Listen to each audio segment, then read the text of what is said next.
Thursday, the Thursday episode of the Business Hour. Ladies and gentlemen, a lot happening in the market. The price of food, especially rice, come dropping by 30% in Nigeria. Research has been done, and a lot of economists and people have gone out to be able to get some of all these stories coming in the world of business.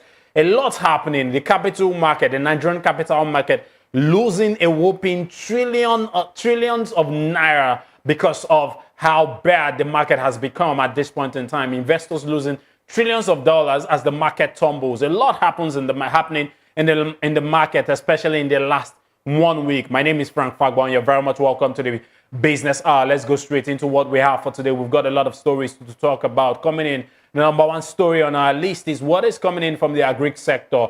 The food prices, especially rice, the price of rice has dropped by 20 to 30% in Nigeria in a welcome relief for Nigerian homes and households. The price of rice has seen a significant decline in 30% in just 2 months. Imagine walking into the market in Lagos and Abuja and finding 50 kg of rice priced between 50,000 naira and 65,000 naira, down from the previous highs of 88,000 naira. And a lot of Nigerians found it difficult to be able to buy the smallest amount that they could even afford. Quite difficult because it was as high as 88,000 naira for a bag of rice. So imagine how much a module of rice was being sold. It's been tough for a lot of households and homes in Nigeria. Significant price decline, 30%, and also contributing factor for that is a stronger naira and affordable importation, because most of the rice we get into the shores of this country are being imported. And some of all this imported rice, because of how the price of naira against the dollar have been able to drop in the last 1 month significantly, though it's beginning to rise again. When we get to the market segment, you're going to understand what I mean by that. The price of naira to the dollar right now as we speak is nothing less than 1,300 naira. So it tells us what is happening in the market. The market is just beginning to have received the positive impact of that drop.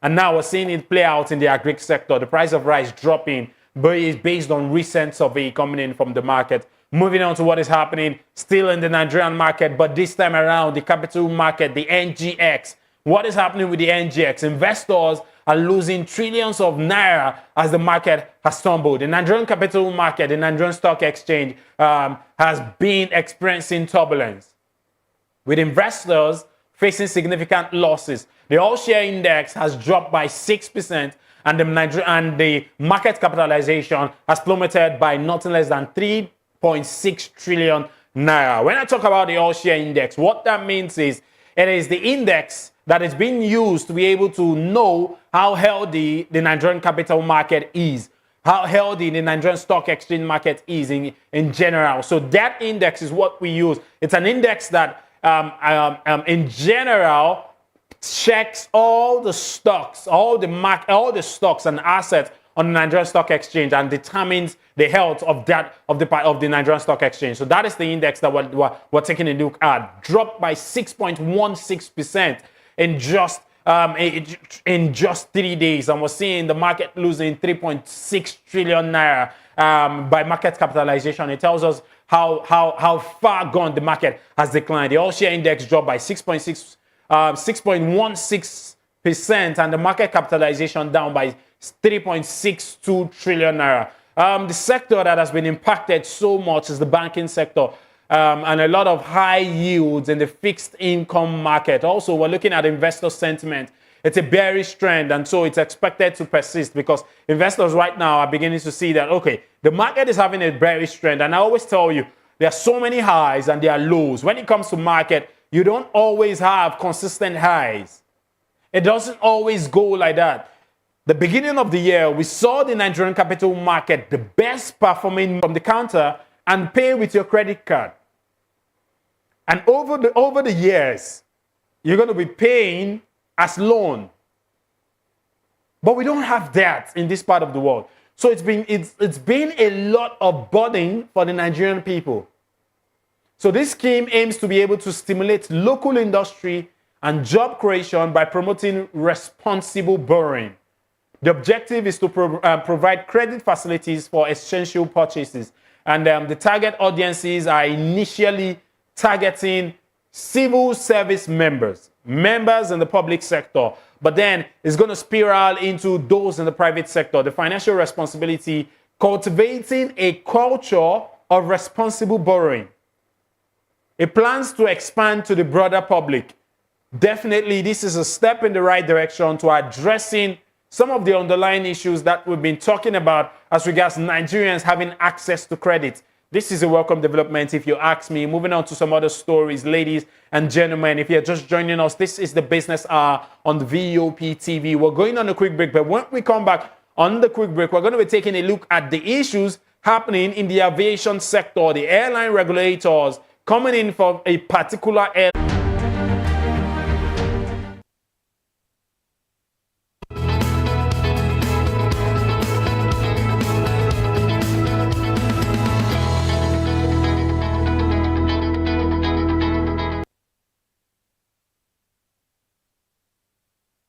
Welcome back to the Business Hour. The airline regulators, Dana Air suspension directed by the aviation minister. The suspension of Dana Air operations has been directed by the Minister of Aviation and Aerospace Development in person of Festus Keyamo, SAN, following concerns about the airline safety and financial viability. There have been a lot of concerns because obviously you know that the aviation sector is one of the most highly regulated sector in the world. And there have been a lot of concerns about the safety of commuters, especially people making use of that particular airline, because we saw over the last 48 hours where one of their planes skidded off the runway, and that is really something that needs to be investigated. And that's what the minister has come out to say, that we need to make sure we suspend the airline for now while they undergo a lot of audits is being done, safety protocols and maintenance procedures, and also financial health of the airline. The public safety is one thing that should be placed on the front burner. That is what the minister has come out to say, emphasizing on safeguarding citizens and travelers. Swift and decisive measures is required, and that is what the Minister of Aviation is doing at this point in time, making sure everything is done smoothly, investigating why on earth do we have one of their planes skidding off the runway. It's definitely cause for investigation. Still in the aviation sector, Dana Airlines still in the news. Dana Air has initiated refunds and missed safety audits.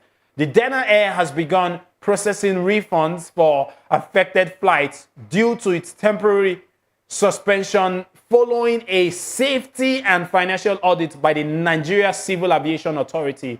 The refund process, passengers can send their bookings details for refunds. Go to their email, forward your booking details for you to be able to get access to your refund. Safety concerns is one of the major things, one of the major conversations that needs to be held. And so the runway incursion incident is prompting safety review, and the commitment to be able to the commitment to safety and cooperation with authorities. That is what the Dana Airlines is looking at doing, making sure they're in line with commitment to safety and cooperations with the authorities. The temporary suspension is affecting flight schedules. So if you book the flight with this particular airline, then it has been rescheduled, and they've been placed on hold for now, temporarily, whilst investigation is still ongoing to make sure all the checks and balances that is required for them to come back to the airspace. That is really a welcome development, especially coming in from the aviation sector. We are also going to be taking a tweet from from a viral tweet that went online regarding the Nigerian aviation sector. We're going to be taking a tweet, but before we go back to that tweet, we're going to be taking a couple of other issues coming in from the mining sector. What is Nigeria doing? The federal government has revoked 924 dormant mining license. If you're going to be dormant, then you better not have license. That is what the Nigerian government is saying. The Nigerian government has revoked 924 dormant mineral licenses as part of the ongoing efforts to be able to reform the mining sector and attract new investors. Why do we have 924 dormant miners? And those miners have license and they are all dormant. So we better issue the license to potential investors who are ready to put in the work and have their skin in the game. That is what the federal government is saying. And I think it's something that needs to be reviewed. Licenses needs to be revoked. 528 exploration license, 20 mining licenses, 101 quarry license, and 273 small-scale mining licenses. So all of all these licenses, they've been lying dormant. You have license, but you're not operating. You're not working. So we should revoke your license and issue those same licenses to investors who are ready to put in the work and perhaps generate much more revenue for the government. And that's what the government is saying. Reform goals. There's a lot of sanitizing. They're sanitizing the mining sector and attracting new investors.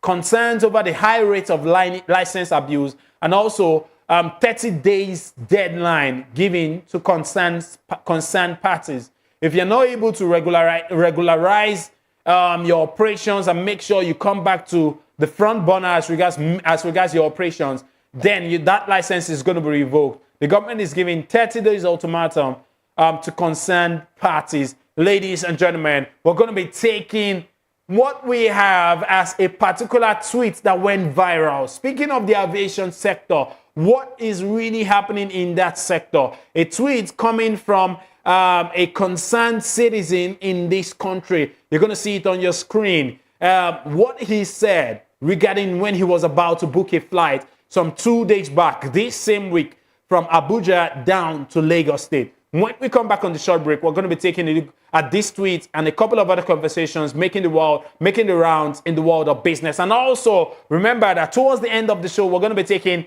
a guest where we're going to be addressing some of the issues coming in from the market, the crypto market outlook. What is it? What is the impact of the Bitcoin halving in the crypto market? We're seeing the market dipped nothing less than 4%. The Bitcoin dipping nothing less than 4% just in 24 hours. We're going to be taking a look at some of all these conversations when we come back from the quick break. This is the Business Hour.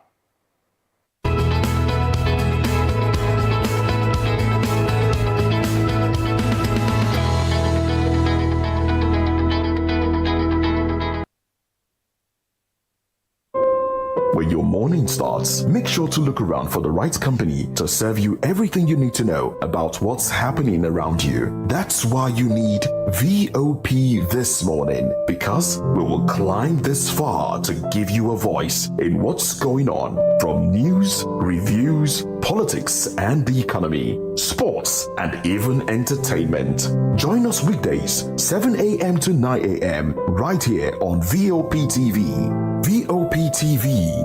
Now you have more than a voice.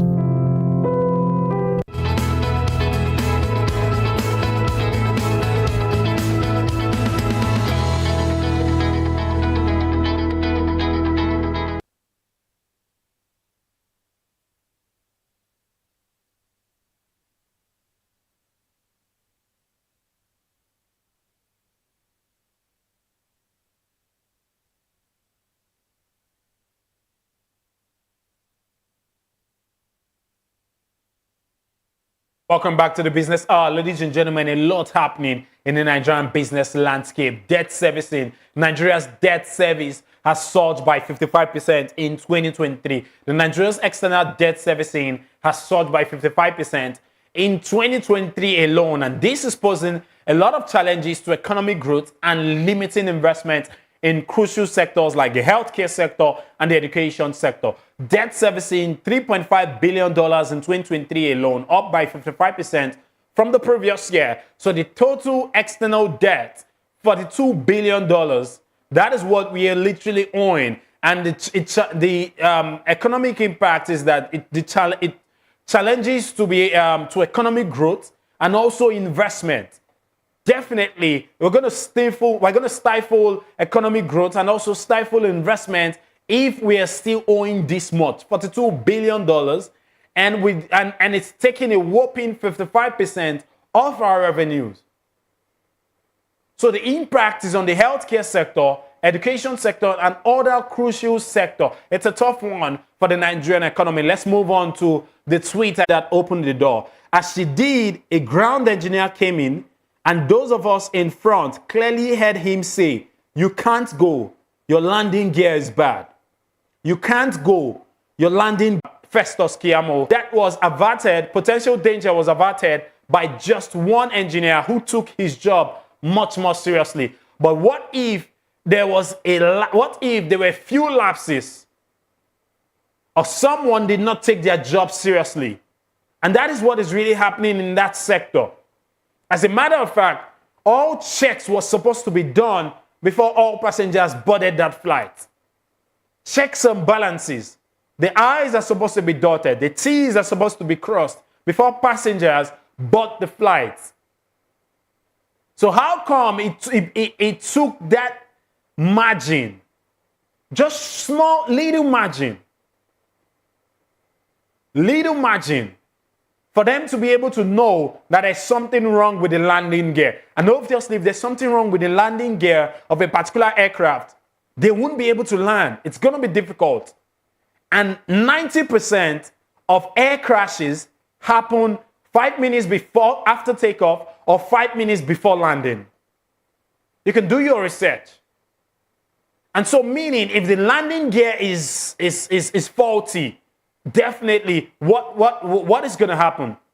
We're going to be seeing the next crash happening in this part of the world. Well, I was so grateful to that engineer who took his job much more seriously and was able to escalate that. Knocking in the doors of the airline when it was about to just take off. We saw that live from Twitter, coming in from Dr. Joe Abba himself. Shout out to Dr. Joe Abba for releasing this information to the public. Moving on to what we have, I told you about the fact that we're going to get why we are with Mr. Rufai Dominic joining us on the business hour. The supply chain is really being affected. Fuel scarcity is around the shores of Abuja and 5 other states. Fuel scarcity has hit Abuja and 5 other states, leading to increased transport fares and also leaving commuters stranded. So closure of many filling stations and heavy queues, increased fares, and also stranded commuters. Oil marketers and NNPC are working together to be able to make sure they address this scourge that keeps reoccurring, especially in this sector. There needs to be a strategic intervention to be able to address this. We can't keep experiencing fuel scarcity. What is the issue this time around? What is the issue? Obviously, we're going to address this after the guest segment. Moving on to the guest segment, we've got our guest back, Mr. Rufai Dominic, who's the founder of Vorem Nigeria Limited. Mr. Rufai Dominic, power generation and distribution. We need to make sure we enhance our power generation and also enhance distribution, because distribution is is a very important part of the supply chain of that industry, of the power sector. The discos, and finding it difficult, was seeing the license of a couple of discos being revoked. The Minister of Power has been going up and down. A lot of the issues, the federal and state governments working together to be able to make sure improvements in the electricity sector and also electricity is available across the length and breadth of Nigeria. And this is against the backdrop of the increase in the tariff hike, especially the Band A customers. Our guest is back, Mr. Rufai Dominic. Can you hear? I don't know if you can hear us this time around, Mr. Rufai. Yes, I can hear you loud and clear. Can you hear me? Mr. Rufai, can you hear us this time around? Yes, I can hear you loud and clear. You're very much welcome to the business hour, Mr. Rufai. Okay. Yes, you thank you very much. Mute yourself. I guess you're muted.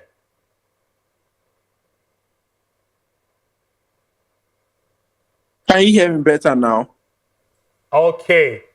Can you hear me better now? I can't really hear you. What I will do right now is that we're going to transition into the market segment. We're going to see what is happening in the market live on our screen so that we would have Mr. Rufai as well join us while we have the conversation regarding what is happening in the market. And perhaps if we can't necessarily hear him, then we're going to go straight into what we have in the market, where you're going to be seeing live, what we have in the market live on your screen. But before we go into the market segment, let's talk about what is happening in Kenya. We're seeing crypto regulations coming on board in Kenya. The Kenyan market, Kenya has stepped up regulation of cryptocurrencies market. The Kenya government is intensifying efforts to be able to regulate the crypto market, to safeguard investors, and also combat financial crime.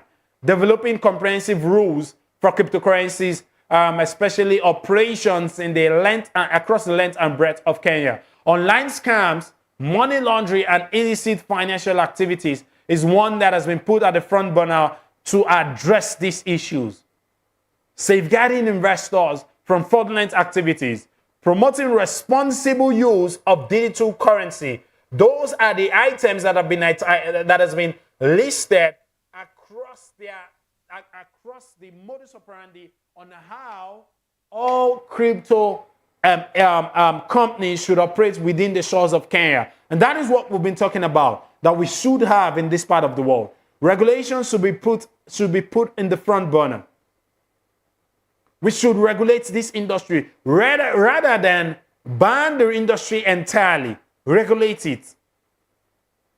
Make sure we have people who are in the field of play, people who have their skin in the game, come in, regulate it, and see how a lot of institutional funds and institutional investors can come into the playing field. It's going to be a win-win situation for the people and also for the government. Let's move on to the market segment. You know how we do it during the market segment. You're going to see what is happening in the market live on our screen. Ladies and gentlemen, when we come back on the quick break, we're going straight into the market. This is the Business Hour.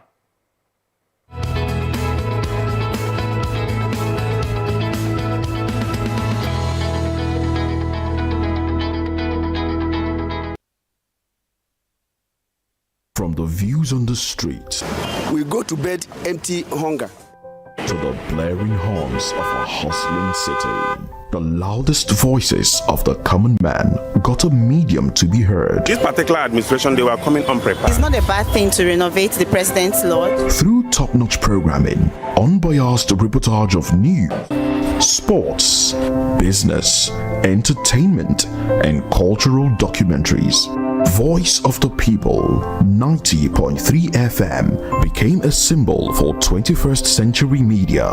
And now, a new baby is born.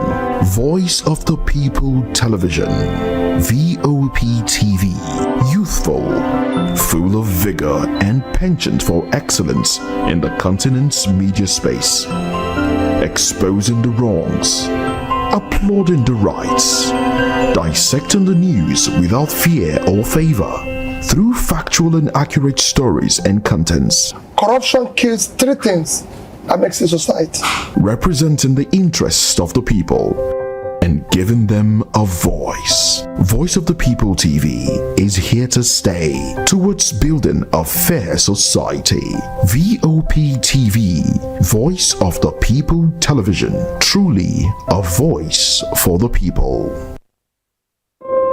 When your morning starts, make sure to look around for the right company to serve you everything you need to know about what's happening around you. That's why you need VOP This Morning, because we will climb this far to give you a voice in what's going on, from news, reviews, politics and the economy, sports and even entertainment. Join us weekdays 7 a.m. to 9 a.m. right here on VOP TV. VOP TV. Now you have more than a voice.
what is happening in the market. You're seeing what is happening in the market live. And I've got Mr. Rume Dominic, who's joining us live, talking about the crypto market analysis. We saw that on Saturday, we had Bitcoin halving come on board.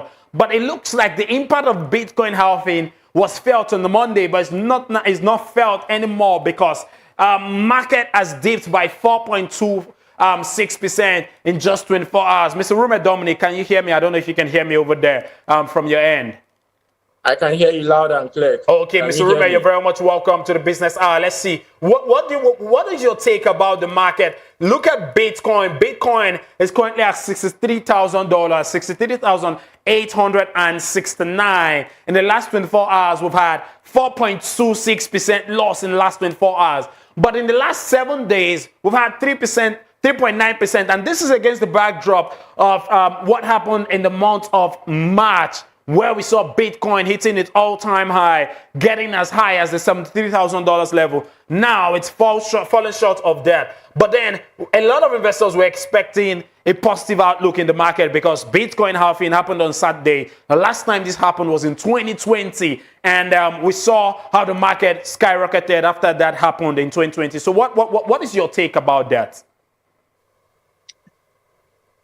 What's your take about it? The Bitcoin halving is a very significant event that happens in the cryptocurrency industry. And we saw that happen on the 19th of April in 2024. And, some of the effect of the Bitcoin halving can be felt in the price movement of this very precious and timeless asset called Bitcoin. The blockchain citizens were actually expecting a lot when this Bitcoin halving, because it has to do with a very key important economic side of the market, which is the supply side of the market. However, it usually takes about 18 days for over the years. Statistically, when Bitcoin halving happens, it take about, like when it happened in 2020, it took about 18 days for Bitcoin to go back again and surpass its last all-time high. 18 days. 18 days for it to surpass its all-time high. Yes, when it happened in 2016, it took about 10 days for it took about 10 days for it to happen. When it surpassed again its all-time high. When it happened in 2012, it took about 27 days to be able to surpass its last all-time high. And you see that these different behaviors of the market is actually affected by what possibly must have happened before the Bitcoin halving event. However, we have a very dynamic situation where we have had a lot of money coming into the Bitcoin and cryptocurrency ecosystem because of the ETFs that have been approved over the last 1 year. And that is actually spelling a better positive outlook for the market. Yes, we're having a slight correction at the moment where we have seen very sharp drawdowns, which many investors will not like to see. I don't know, a lot of investors, they forget that the market is sinusoidal in nature, which means that the market always goes up and comes down with a bit of correction. Speaking of that, Rume, I would love us to talk extensively about something. Let's go to market dominance, because on the market dominance, you're going to see something on our chart. When we see, if you look at the dominance, Bitcoin dominance now, you're going to see 53.28%. That is the current market dominance. If you look at it, it's a red day. It's a bloodbath. The market is, it's a bearish day based on what is happening in the market. Bitcoin at 63,781. But then my point with all of this conversation, look at the dominance level, 53.28. It looks like a lot of investors from the altcoin are moving into Bitcoin because they're having much more faith in Bitcoin.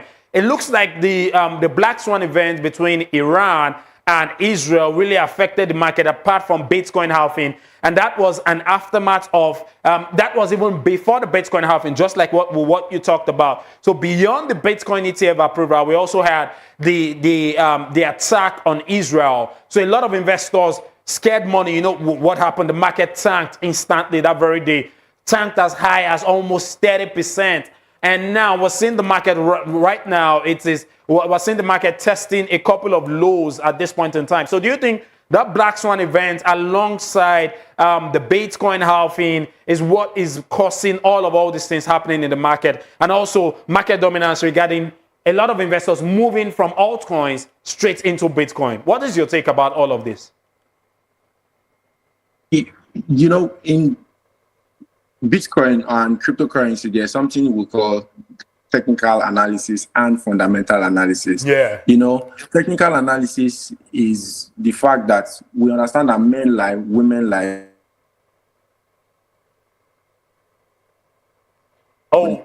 Technical glitch over there. I'm sure we're going to have Mr. Rufai Dominic, amazing gentleman, talking about the crypto market analysis. And he's been talking about we having technical analysis and fundamental analysis. Okay, but you can see clearly on our screens here this is 4.37%. This has happened in the last 24 hours. And I always tell you that this market is extremely volatile. And before investing in any of such asset class like that of this, you need to make sure you seek financial advice, because when you seek financial advice, you're going to come into the market with an informed mindset, because you can make a fortune from this market and at the same time lose a fortune. A market that can make you lose 4.3% in just one day. Imagine what you can lose in 1 month, or perhaps make in 1 month. That is why you need to make sure you seek financial advice. Let's look at what is happening regarding market psychology of traders. Let's look at the fear and greed index. A lot of traders, some of them are scared, some of them are greedy, but we're going to take a look at that. Look at what we have here, 72. That is the fear and greed index. We're having 72, and it tells us that there's a lot of greed in the market. It's the same thing as what happened yesterday. Perhaps tomorrow it's going to drop because of how much the market dipped. You know, the market dipped a lot today. So a lot of investors are going to be scared to come into the market, because when they see that it's a lot of bloodbath, it's a lot of attack, a lot of investors are being attacked, and a lot of investors are being liquidated, definitely they're going to trade with caution. And we're seeing last week the fear and greed index. Okay, Mr. Rufai Dominic is back online. Rufai Dominic, look at the fear and greed index in the market. What is your take? A lot of investors are scared, even coming into the market. See it currently at 72. That is what we're having regarding the fear and greed index. What do you have to say regarding this? We have just a few minutes left, by the way. The fear and greed index is a very sensitive and good indicator in the market to be able to decide when to buy and when to sell. Yeah. You know, in the words of a favorite investor, Warren Buffett, he says that you should buy when the market is fearful and sell when the market is excited. Yeah. And when you use this particular guide to approach the cryptocurrency market, meaning which we'll be selling now. Yeah. Yeah. So right now, this is still a bit neutral, because, you know, at the moment, Bitcoin is about to get to a point where it finds its price discovery, since it has broken its last all-time high about a few weeks ago. So the fear and greed index is well positioned for Bitcoin to take a very good rally. And, you know, when you look at the orders that have been set for Bitcoin, we had Bitcoin drop to about 59,000, which was a very good place for this particular crash. It went from $73,000 where Bitcoin was to that 59,000 was over, let's say, about 23% drawdown. And in bull markets like this, we expect drawdowns of about 18%, 14%. But that 23% happened as a result of some of the fundamental news that you made mention of earlier, like the Iran, the US, and this made that drawdown to be way much more. Now we are seeing much more investors trying to go into, put more assets into Bitcoin. And looking at the fear and greed index at a point where it is currently reading 72, it is still a good time to get into the Bitcoin asset, which is the king of the market. At least you can ride this wave till it gets to about 80 or 85. What is your prediction for Bitcoin before the end of this year? Let me put it on the spot. On the 31st of December 2024, what is going to be your prediction for Bitcoin? On the 31st of December 2024, by the end of this year. Considering the fact that big and huge firms like BlackRock, they are currently buying up about 6,000 Bitcoins on a daily basis, which means, and then the halving event, which happened in April 19, 2024, that saw that the supply of Bitcoin available has been reduced from 6.25 to 3.125. I see the price of Bitcoin, because of the economic factors of demand and supply, going up to possibly about $102,000 to $150,000. $102,000 to $150,000. Definitely, we're still going to come back and to find out if the market is going to validate your thought process. I love that. I love that. But one more thing I would love us to take a look at. Just hold on, hang on. I would love us to take a look at gold. Bitcoin is similar to gold in some way because a lot of investors always use gold to hedge their funds. You're going to see, look at what we have on gold on our screen, Miss Rumer. You can see here, gold is currently at 2,327. That is the price of gold. Over the weekend, on Friday, gold hits its all-time high, and it tells you what is really happening in the market. A lot of investors are hedging their bets with gold because right now, they believe that they want to hedge their bet with something that is much more guaranteed and secure. And they feel gold is that guaranteed asset class. Just like what happens when we've got a lot of uncertainties in the West, in the East, in Asia, lots of governments attacking another government, a lot of uncertainties. And so a lot of investors have now been scared, hedging their bets with much more secure asset. What is your take? Gold hitting an all-time high. Bitcoin hitting its all-time high last month. Gold hitting all-time high this month. There's a lot of conversations regarding what investors are saying at this point in time. So over the last 5 to 8 months, I've been calling for people to hedge their investments in alternative financial instruments like Bitcoin and gold. Because, in a world where you have the printing of currencies at a sporadical rate the way it is now, and then when you have wars coming in like this where the government can just print money out of thin air, you will definitely see the fiat currency is definitely going down in value and depreciating over time. And that, for smart investors, is a red flag. So smart investors have taken the proactive step to start investing in these assets way before now, and that's the reason why we have seen assets that are extremely scarce in value and in supply, like gold and Bitcoin, go up in value of their price and hit all-time high. So today, it is a very good place to see Bitcoin and gold having a very slight retracement, but it is not a retracement that should scare investors.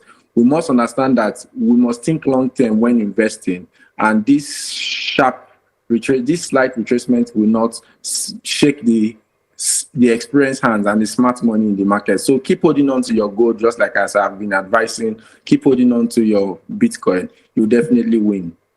Amazing thoughts there coming in from Rumer Dominic, the founder of Verem. He made mention of the fact that as an investor, you need to think long term. Keep holding on to your gold. Keep holding on to your Bitcoin. His prediction is $105,000 to $150,000 before the end of this year. Let's look out. Definitely, we'll be on the lookout for that. Perhaps the market might validate that statement. You've heard from himself, Rumer Dominic, the founder of Verem. Very much welcome.